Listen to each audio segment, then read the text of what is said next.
I'm Billy Redhorse, the Gentleman Mystic.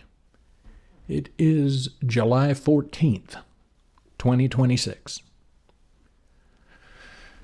One thing every gentleman should avoid as though it were the plague is a poverty mindset. Let me say here at the outset that my point is not the encouragement to unbridled pursuit of dollars, money, shekels, coin of the realm. I'm not speaking here of fiscal matters.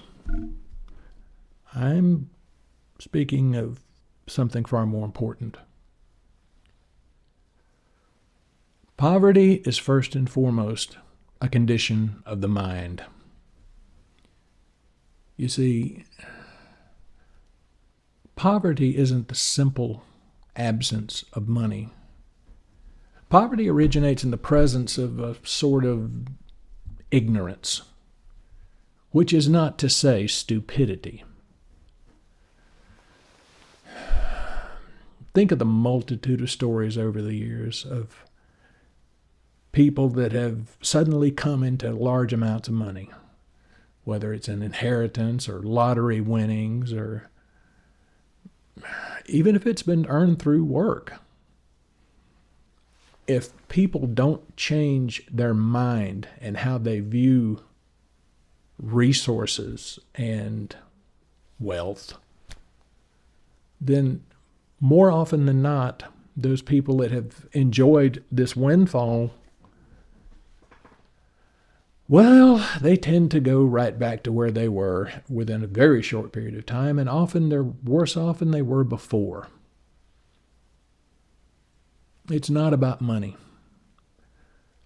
The poverty mindset can be found at its core a defeat of the spirit.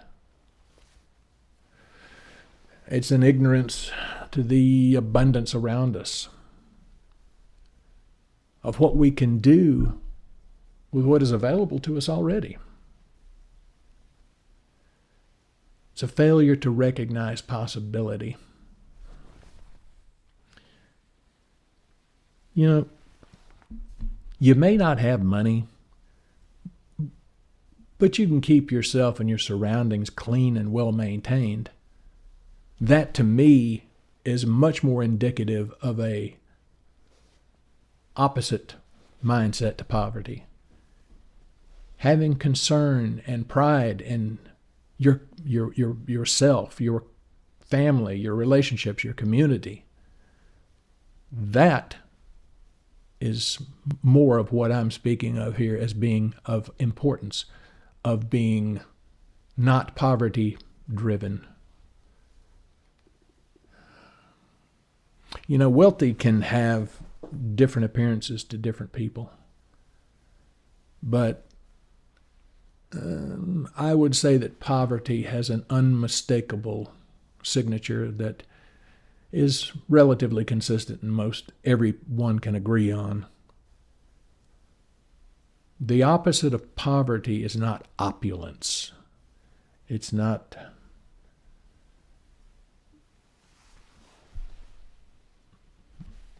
rich in that sense. Not even well off.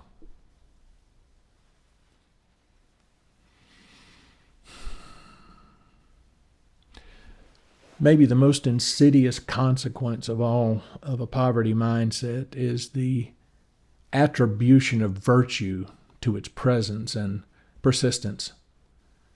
And this leads to a refusal to do anything about it. There is no nobility in material poverty. There is no nobility to emotional poverty. There's no nobility to mental poverty or spiritual poverty. Bottom line, there is no nobility in poverty. But it's a fact of life that some people are comfortable in their poverty. Well, now if all you got out of this is that Poor people are bad. Rich people are good. You missed my point entirely. Go back and listen to me again. Be shed of your poverty mindset. Be truly wealthy, and remember, there's always more.